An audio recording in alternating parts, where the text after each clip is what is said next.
We're going to move the needle. We need to know what the hell we're actually moving. What is the right? needle? Right. What is the needle? And I would go, yes, you're 100% right. It is walk-in traffic. I believe that there are 5 metrics. 1, what did I spend? How many opportunities did it generate? What were my closes? What was my gross? What was the ROI? I'm done. Right? Yeah. Those are it. That's Welcome to the Old Guys No Shit podcast in Dealercast Studios, where we bring together decades of automotive knowledge, all together in one place. Here's your host, Old Guys Who Know Shit. Hey, what's going on, DC Nation? It is Jason Harris here, and I have Rob Mudd. Larry Bruce. And thank you for joining us on another episode of the Dealercast, Old Guys That Know Shit. Or at least we think we do. at least Hey, we think we came do. up As with the far idea. as you know, we do. That's Yeah, what we're telling you, and this is on the internet. And so that makes it it must be real and true. It must be true. Hey guys, I'm just so glad to be back here again and this amazing, beautiful studio with you guys and just recording some really cool content. We have an amazing episode for everyone out there today. We are talking about marketing that moves the needle, not just marketing. Yeah. Because that could be like a whole other podcast. That could be a whole other Yeah. podcast. All right. Moves the needle. That podcast. actually moves the needle. All right. So let's kick this off. Kind of just when you guys hear marketing that moves the needle, what's the first thing that kind of comes to your brain? First thing that comes to my brain is floor traffic. Yeah. That's moving the needle. We need that? Well, that's part of it. That is the needle. Floor traffic. Yeah. I mean, the first thing that comes to my mind is, do you know the difference between marketing and branding and advertising? Mm-hmm. Because too many of us get caught up in this idea that marketing now is a banner ad online. Right. Yeah. And don't forget, And someone saw it. Yeah, Remember they're that. in market.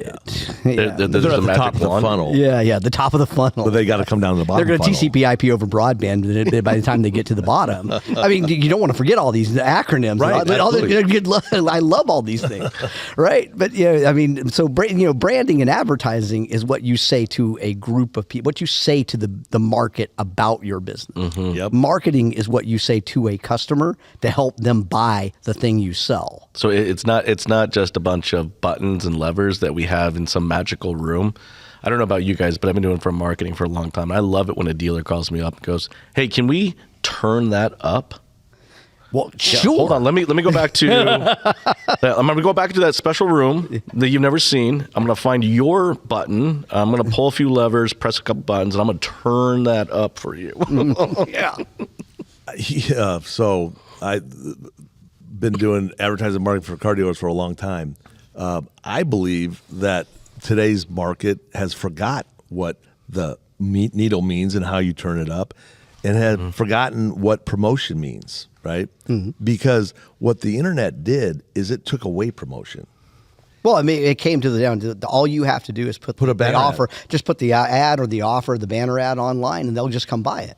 And They'll be coming in with their checkbook in their hand. Can I and get that a was sticker more for that car? efficient too, because everyone would see it and there was no waste, right? Yeah, no, of it's course the not. biggest waste there is. 100%. Well, it just never translated anything. So like, kind of what you were saying with Rob is like, really, what if we're going to move the needle? We need to know what the hell we're actually moving. What is the right? needle? Right. And, What is the and, needle? And I would go, yes, you're 100% right. It is walk-in traffic. If I was to step it back one step farther, it was how many meaningful conversations did my marketing dollars get me into Of course. this Yes. month? So I believe that there are 5 metrics that a car dealer only cares about, right? 1, what did I spend? How many opportunities did it generate?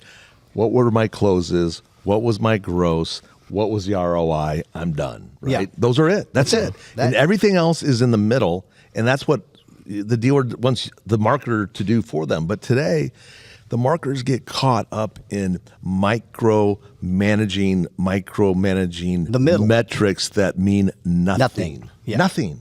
Yeah. Nothing. And they've taught dealers to put money into a black box called Google, and that all the answers that would be spit out were correct. Oracle. But no one ever got to see how they make the answers or if the answers are even real. Right. Right? No doubt. That's But why billions of dollars that we keep giving these guys. I mean, Jason hit the nail on the head. I mean, the tagline for BDC Box is start a conversation, not a campaign. Exactly. I mean, at the end of the day, if you believe that people still buy cars from people. yeah. Right? I mean, some people don't. Yeah. I mean, I guess, it's so funny, that we've completely abandoned, and in such a short period of time. Mm-hmm. So we were talking earlier, remember 1999? Oh, yeah. Orlando, NADA? NADA, yeah. It was the dot-comers Most of it, are going to come some in. of it I'd have forgotten, yeah. Well, what I do remember is this, that they were going to change the way you buy a retail- car. Yes, sir. And it was an non-efficient model, and car sales guys are car sales guys, and we're going to turn it around because people are smarter than that. And what happened? It busted, right? And I think that there's been a hangover for that long of people trying to figure out how to change the business, right? Change the business. And then everybody wanted to be like Elon Musk.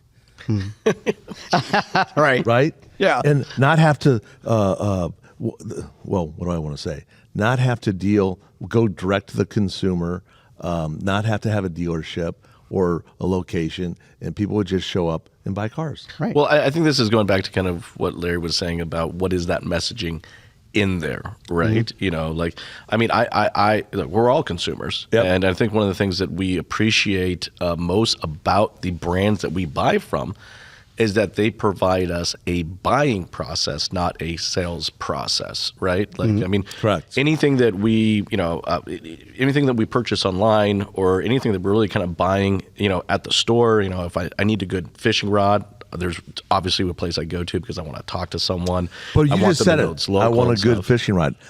You're solving a problem, right? Right. Yes. That's what You're good always marketing solving a does. problem. It solves a problem. Yeah. And usually the dealer's problem is I don't have enough people to talk to, right? Because I have a close ratio and I know how many people But I see, need to talk to. but that's just funny because they do. They do. I mean, by the time we get through building a CDP, the CDP consists of well over 50, 60 for smaller dealers, 50, 60, 70,000 people that they've sold services, sold a service with. By the time you get through with all the conversations that you have to have for a 150 car store, you're talking about 140,000 conversations a month. Yeah. A month that you have to have. It's not scalable to have these conversations. You got to get past that, but you've got to have the conversation. It's got to stop with I'm going to talk at you, and you're going to have to start talking to them. Well, and that goes in when we were talking a little bit about the actual messaging and the marketing, right? Yes. Because I'm with you. I think too often, most of the marketing I see out there is yelling at someone. Yes. Today, now, now, must act. But that still works. So here's a metric that I use and talk about frequently. 92% of everyone that wakes up this morning goes somewhere where they're told what to do. Well, and I agree with you, and I think it's based on kind of what stage that they're in, right? Yeah. It's If like they're at the top of the funnel or the bottom. Yeah, exactly, and I agree with you, and that's kind of what we were talking about. It's like talking to the customer at where they are. Yeah. Like if they're super high, then we need to have marketing that talks to them super high. I find that there's a complete imbalance of that, and all we want to talk about is just how, like, hey, it's now. Well, this is going to be the moment. And you have Time tier is counting. advertising. You have tier 1, which is brand and the OEM. You have tier 2, which is association work. Yeah. And then you have tier 3, which is the retail. Right. And that's gotten kind of confusing with the digital today, the digital world. Because everybody wants to get everybody in market. Yeah. Right. Everyone. I mean, the reality was when we didn't have all this stuff, when we started AIM back in 1999, we did the Ziegler stuff. We didn't have all this stuff. No. Right. So what did we do? We just asked the customer, "Are you looking to buy a car?" Right. We started a conversation. We come down and talk to us. Yeah. We started a conversation, and it, you know what? It worked. Well, and I think that's kind of going back to like a little bit we got down kind of this rabbit hole of like KPIs and what really should we be looking at, right? I mean, you're right. I mean, and I do blame the agencies. I really, really do, because they kind of did like this whole like jazz finger thing of like, look over here, look how pretty these are. It's clicks, it's impressions, they're eyeballs. There's there's all this engagement. I'm like, really? Because I'm not in a conversation with even a fraction of those individuals. Right. So what do I actually care? What do you now? Define an engagement? What do you think an engagement is when you clicked on my ad? But you're right. That's not an engagement, brother. No, but the digital world brought ad people the ability to show a metric on a screen that something took place. Yes. Before that happened, it was not smoke and mirrors, but if a guy didn't keep an uplog, then you didn't know if anything was working, right? And so then they back it up, and now you've got digital marketing that counts things, and you can see it, and it must be working. Well, but what they're counting isn't the right things that mean a different to the car dealer. Yeah. Look, like I said, the topic of our thing is move the needle. If we want to move the needle, then we need to look at data that is moving the needle. Right. That's important to the customer. So, I've said this now on many different podcasts. You're out there watching, listening. If you ever watched my podcast, you heard me say this many, many times. But in 2011, I stopped counting leads. I legitimately just did not care how many leads were coming into my dealership. What I cared about was how many conversations I had. Right. I was in, right? Because this is why I hired these people. I hired these people not for their ability to sit there and follow a 120-day CRM templated blah blah blah blah blah. Yeah. Like, I hired these people because they were great at communicating themselves. They have awesome personalities. They have passion and they have energy. And it's like, well, that's not going to come out in a 120-day, day 1 do this, day 17 do that, day 14 click on this, click on this template, send that. That's not going to come out. So it's like I stopped measuring that. And I started measuring, conversations, because conversations through training and development I can turn into floor ups. Yep. 100%. They sterilized the promotion business. Right, and made it all about the metric. And then they created new metrics that no one had ever heard of before, and that became the needle generator, or the needle reader, I suppose, was the box, the Google Analytics. Those are feel-good metrics. I got all these unique visitors. I've got all these great clicks. Look at my time on site. It's big. And they could go to their 20 groups and talk to their peers and say, look at all these great little metrics I have. Well, according to the composite, you're really not selling any more cars. That reminds me of a meeting I had out in L.A. with some guys, with NBC fellas, KNBC out of L.A. We were going to show up at a dealership in Simi Valley. It was a Chevy store, and pitch them on the idea of using KNBC as a reach medium to tell people to drive them to a website and look at the offers, blah, blah, blah, right? But it was a product that was going to be sold by the TV guys. And so they had contracted with us to help them do this. So I'm like, okay, let's go out to California, have a meeting with this dealer in Simi Valley. I drive out with one rep from the TV station, and another guy meets us. I said, okay, here's what we're going to do. We're going to go in. This guy knows we're coming. We're going to just sit down, and we're going to ask some questions and how his digital is working today, and then we'll move it into what our offer is, right? So we sit down, introduce each other. He's a really nice guy. He's the GM, and we start talking, and I ask, so how many cars are you guys selling a month? We're selling about 175, 180. Okay, that's good. That's a good number. Now, what about your digital market? The visits to your website and so on. How are you doing there? And this was 15, 17 years ago, so it was at the beginning. He says, well, I'm doing great. We had, on average, 13 to 14,000 unique visitors a month to our website. Ooh. And I said, gee, well, that's pretty good. Now, you said you sold 180 cars? That's not a real good close ratio, is it? He closed his book, and he said, get the you-know-what out of my dealership. And I was stunned. And then I tried to backtrack. I said, sir, I'm not making fun. I'm just trying to show the not the insanity, but the differentiation between the number of people that visit your site and then the number of cars. What happened to all the other people that you paid for? Yeah, so what is it? It was 14,000 unique visitors every month. Every month, and how many? 180 cars, which is was a good job. I'm just saying. Well, you got to equate that. You know, I had this conversation, similar conversation in the late 2010s. But here, let me just finish. Yeah. What the takeaway was, it wasn't about how many people showed up. It was about how many people they could get to their website. Right. Yes. That was what he Wrong was proud KPIs. of. Wrong, total wrong KPI. Yeah.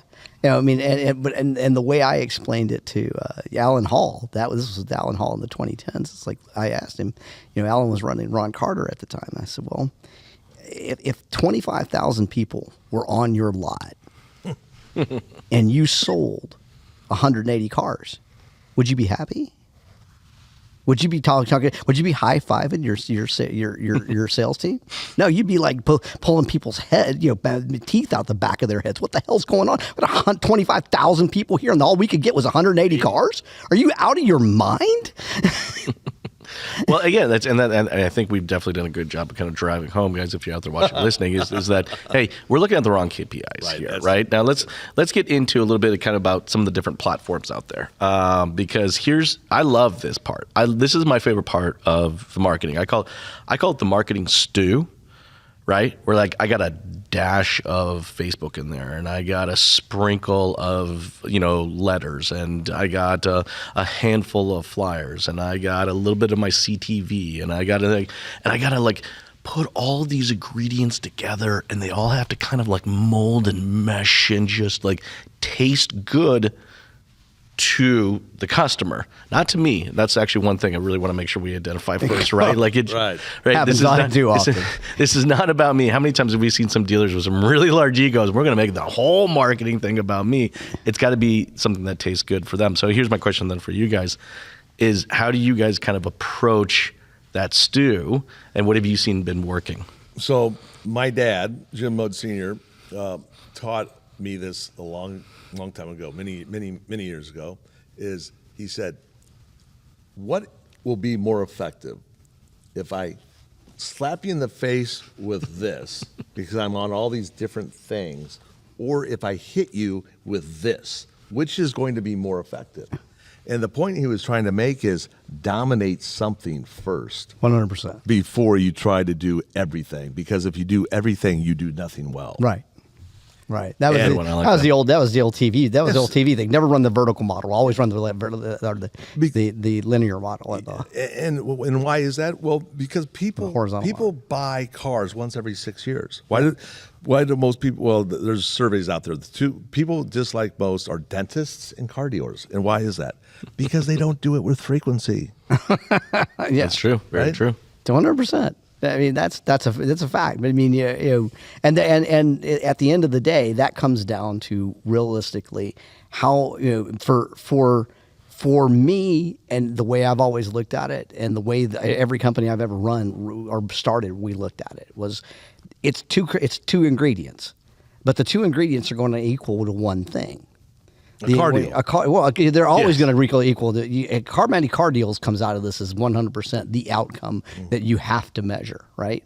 But the ingredients are back to advertising and branding and marketing. Mm-hmm. That advertising and branding is pushing more marketing, and more marketing creates more advertising and branding. It's this circle.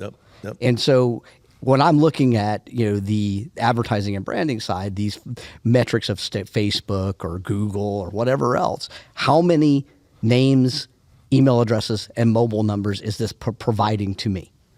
Mm-hmm. Because that's going to drive my marketing. That's going to drive my conversations. Yep. And then how many conversations am I having?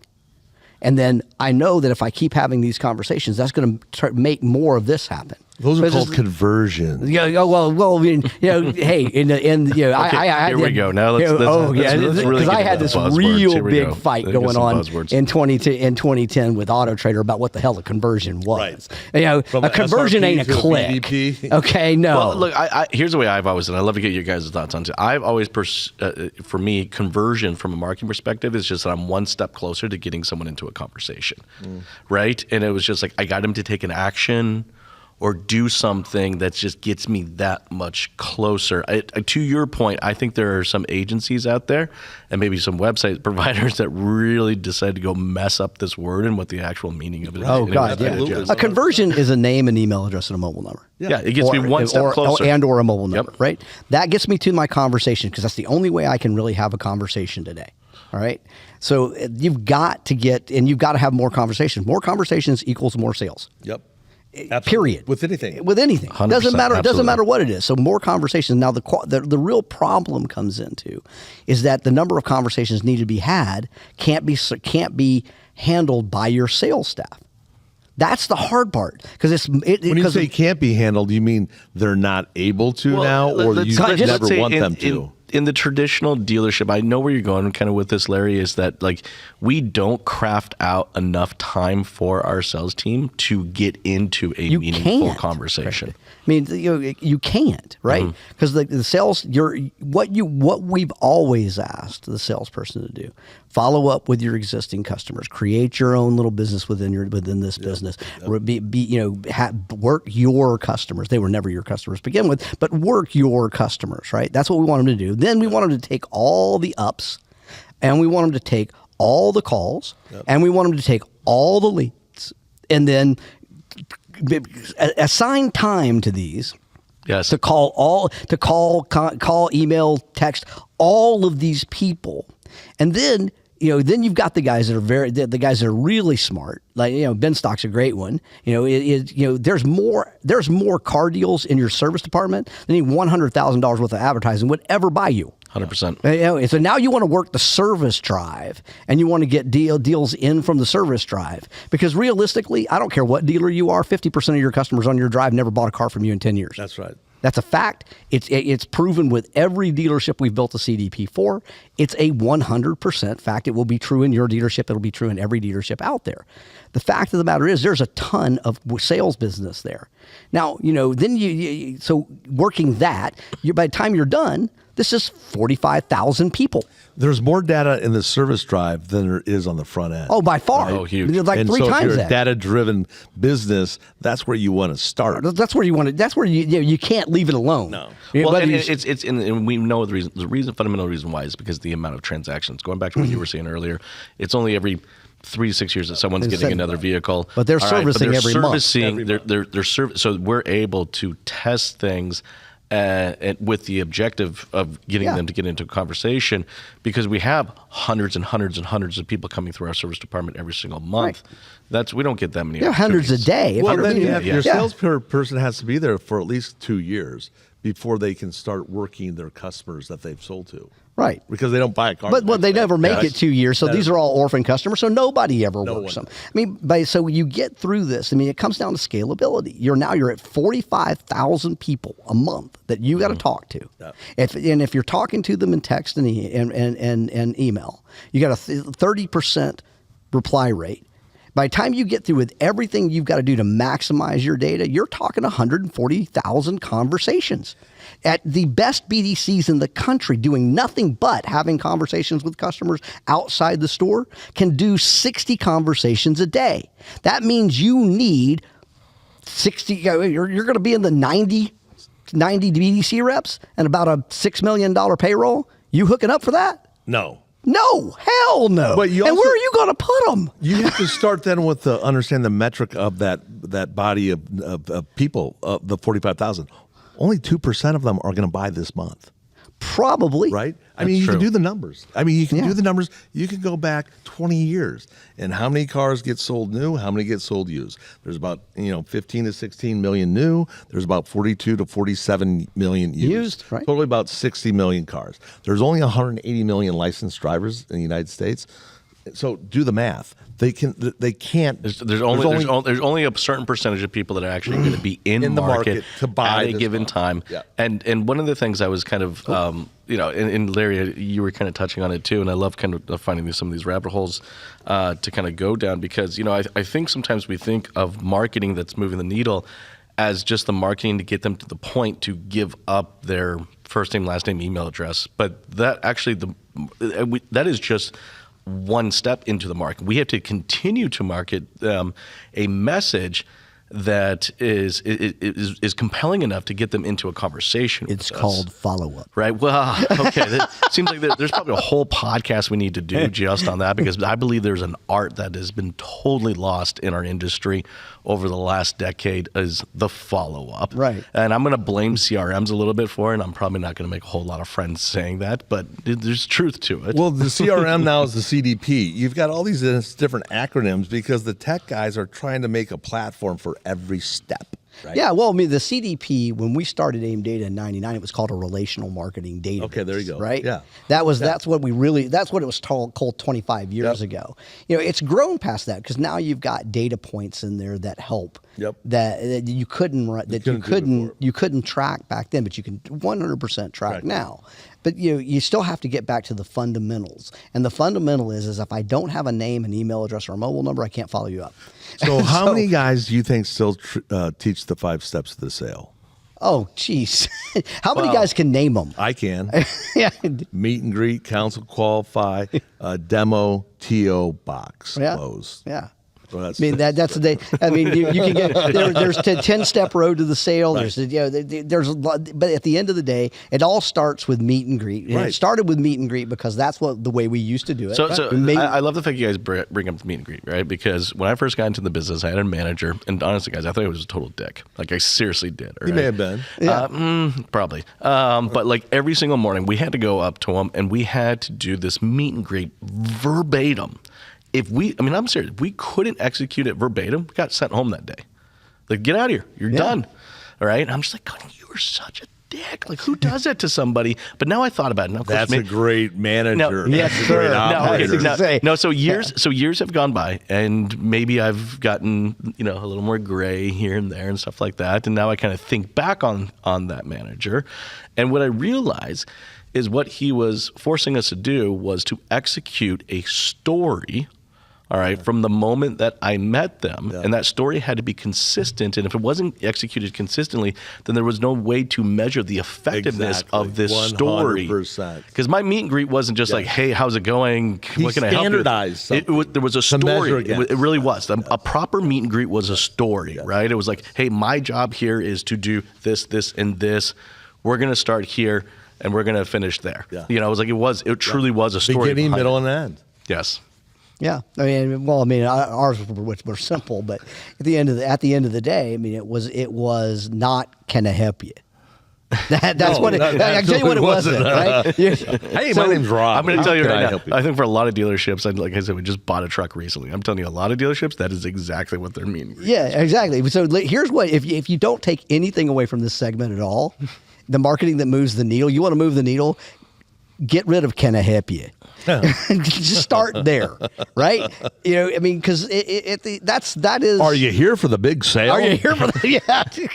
Yeah. Wait, you didn't know about it? Oh my God! Let me tell you. My God! Yeah. Lucky you. Lucky you, right? At the end of the day, it's so fun. There's so many fundamentals at the showroom process level that we could get into all that. It's got nothing to do with marketing. No, but then it does, right? Well, because that is that is marketing. That is marketing. If the marketing does not meet the experience, then we've got a problem. You're not gonna get out of it. And the continuity from the web to the showroom floor doesn't exist anymore. No, right? They're not even trying anymore.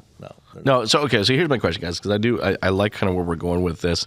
I want to kind of steep on the rabbit hole of storytelling and how that plays out in creating a compelling marketing strategy. Because again, I think similar to the lost art of follow-up, I don't, like I said, just went to 6 different dealerships, talked to 12 different dealerships online. I'm telling you, there's just no storytelling at all. It is so much of a clerking experience. It was kind of embarrassing, but I just want to, that'll be another podcast, but I do want to kind of get your thoughts on what is a compelling story that dealers need to be executing on right now? I think there's an element to the storytelling that needs to be executed, and that's called urgency. Yeah. Urgency. the car buying experience is an emotional experience, or at least it used to be, right? It still is. It's just not for the salesperson. Yeah, not for the salesperson. And that being lost loses the payoff for the customers you just mentioned, Larry, if it's not there when they show up. Because this biggest purchase a person will make is a home, second's a car, right? Yeah. Mm-hmm. And we don't treat it like that anymore. It's almost like it's disposable. This experience is a disposable experience. When it used to be an emotional buying experience that they could feel good about what they just accomplished and got done. Well, I mean, you look back at the studies that have been done, and they'll tell you that time, the shorter the time, the better the CSI, the better the way the customer feels. And I 100% agree with that.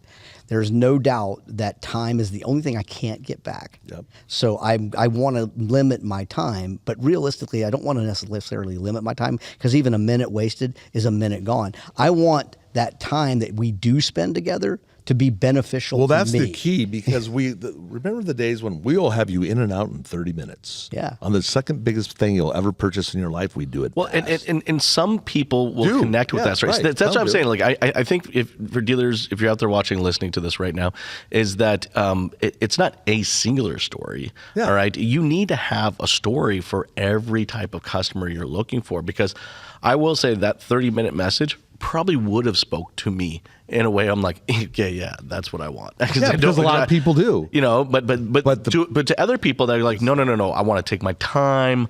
I want to try out a couple different vehicles, and then maybe I want to come back. It's I think it gets back to early 2000s, when the concept was give the customer all the information because they know more than you do already when they show up. I thought that was fundamentally flawed, because it's like repetition. How do you get, if you work out or you play sports, how do you get better? You do the same play over and over and over again, right? Mm-hmm. The customer only does this once every 6 years. They don't know more than the salesperson, or they may know more about that the car, right? That's but they don't know what they how were to trying buy to say. one. And they blanketed it. They did a bad job. They blanketed it that they know more than you. Yes. They know more about the car than you. Because then what happened is the expectation of the salesperson, or the value of the salesperson, was diminished, right? And so we just need greeters. Yeah. Because the people coming in know what they want. They know how to foursquare themselves. They know how to do it all. Right. That's not true. That's never true. No, but I mean, I think, again, they don't know how to buy the car better than you know how to sell it. But they do know a lot about the car, but they don't know as much as you think. No, they don't know their credit score. Right, because it comes back to time. Nobody is spending 4 hours online researching the car. They're not. I mean, I know these people want to convince you they are. They are not doing that. Well, they who like tries the to way it convince us looks. that? They like the way it looks. They Auto like the price. Trader wants to tell you. Oh yeah. Well, they're all spending. those guys want to tell you. All these.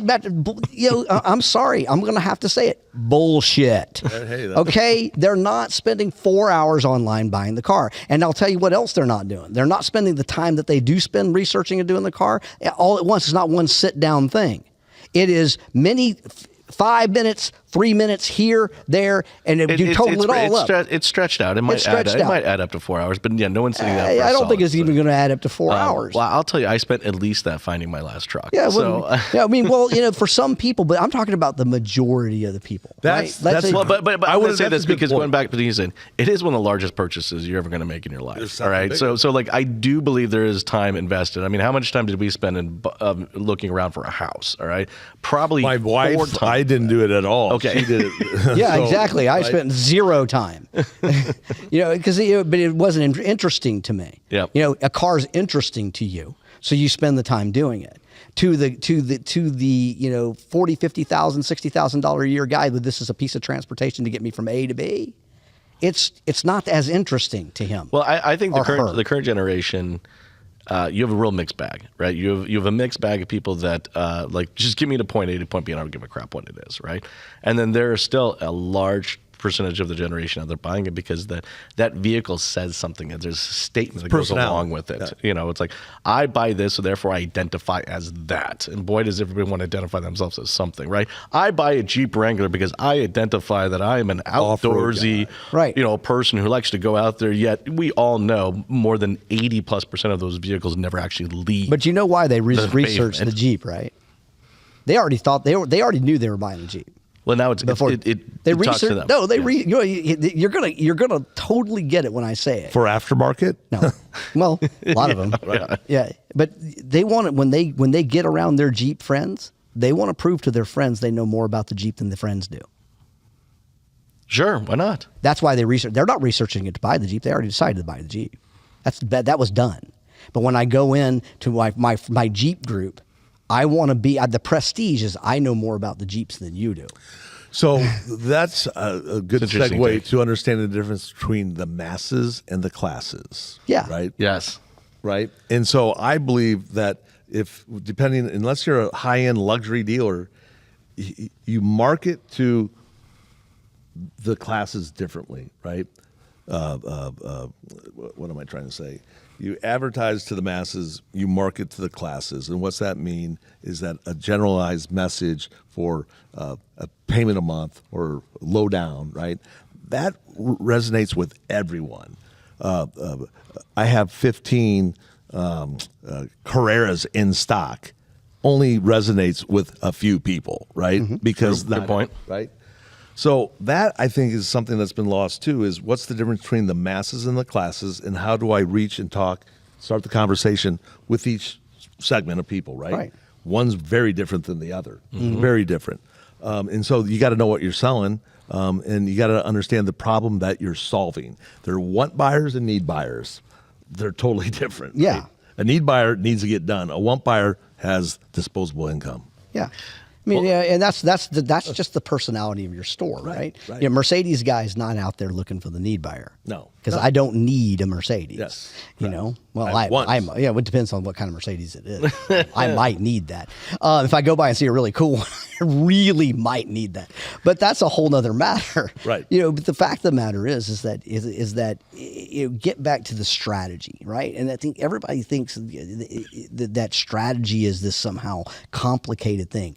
If you can make strategy simple, you can execute it. Yep. Right. And so simple execution of strategy is what do I want my advertising to do and what do I want my marketing to do? And what do It's I want my two salespeople things. then to do? Yeah, the salespeople take it over from there, and that's the showroom process. And that starts with the meet and greet. Correct. Is it matching what I'm saying to my customer during the marketing phase, and is it matching is the marketing phase matching what I'm saying during the customer during the advertising phase? Is that story continuing to go Yes. through? In fact, that's probably a great way, guys. I know we're running at the tail end of our time in today's conversation, and I know three of us could easily go another half an hour on this topic, but I think for everybody out there watching and listening right now, Larry did a great job of kind of summing it up, right? It's, you know, what are the right KPIs? Yep. You know, let's start there. If you really want to move the needle, then you need to look at the KPIs. That Well, I get back to those five that I started. started with when this segment began. You know, Exactly. Spend, opportunities, closes, gross, ROI. Yep. And then going back to what Larry was saying, you know, if you guys out there watching and listening right now, is what story is going to move them through that process. And you know, here's the thing, it takes time. Right? There's no magic wand. There's no button or lever that we go out and push. Like, you know, you're going to have to really kind of take the time at your dealership to sit down, identify the KPIs and the story that needs to be told to kind of move people along. This has been a fun episode, guys. And I definitely think we're going to get some comments. And I'm sure you guys are going to have some people who want to connect with you and continue this conversation. And This we has might been a have good people one. say, these guys don't know shit. Hey, look, well, I could almost guarantee you I know who those people are. Yeah, that's Yeah, I do too. Right, they're trying to right, sell right, you a right. click or a click or an impression. Yeah, we definitely may not have made a bunch of friends on this particular episode, but that's not new for me. it needed to be said. Yeah, You I know? mean, the friends that I want to make, I want to help car dealers. That's there are people that want to do cashectomies on car dealers, and then there are guys that want to help car dealers. I've always found that if you can help a car dealer and you do a good job, you will be able to do a good job for that guy for a long time. Right. If you're a cashectomy guy, you're only going to do it for a short period of time. and that's a bad road to go. But if you're a professional, you're committed, you understand the man's business, you understand how to help him, man or woman, excuse me. And that's about finding a market, solving a problem for that market, asking the customers to come down and do your meet and greet, so to speak, and take you through the process. Sure. And, there's a lot of fear. Like, if I don't get them to my store today, or if I'm not the first one, I won't sell it. Yeah. Well, how many ups did you have last month? How many did you close? So all those people that didn't buy, does that mean they're not buying? No, they went somewhere else. So that means they went to 2 stores, not 1.5, 2. So these stories that have been but you don't want to be the 0.2. No, you don't. You don't. And really, if but you you are because no one closes 100%. Yeah, no one closes 100%. Right. Somebody's There's a always 0.2. two. 30% would be a big number. I mean, that's even a fictitious number. Right. I agree. Right. Hey, for everyone out there watching and listening right now, I hope you guys enjoyed today's episode. This has been a lot of fun. Hey, one of the biggest compliments that you can give any one of us up here today is to share the show. Yeah. All right. It means so much to us when you guys share the show. If you guys have a colleague or a manager or a friend that needs to see some part of today's conversation, that means a lot to us. If you guys would like to see more content like this, Larry, where can they go to see more content like this? You can go to thedealercast.com and just type in thedealercast.com. The episodes will all be there. You'll be able to subscribe to the podcast, listen to it at your convenience in the car, at the gym, wherever you're at. By all means, send us questions. There'll be questions at thedealercast.com. Send an email in your questions. Don't make it hard. Don't make it complicated. We're not that smart. Keep them simple for us us old folk. But at the end of the day, send us. You asking questions, us answering those questions. Spending your time is the highest compliment you can give any one of us. There's just no time left, and you never get it back. So the 30 minutes that you've spent listening to this, thank you, because you'll never get that 30 minutes back again, and so that's priceless. And we really appreciate that. That gesture, that giving of time is the highest compliment you can give anyone. You just took up a lot of time to say that. I know. Yeah, that was one of the longest acts in the world. So go to thedealercast.com to check out more episodes. Guys, this has been a blast. Everyone out there watching and listening, you all have yourselves an amazing day. Thank you. Bye now. Thanks for tuning in to the Old Guys Know Shit podcast with your host, Old Guys Who Know Shit. Remember to like, comment, and subscribe. Happy podcasting.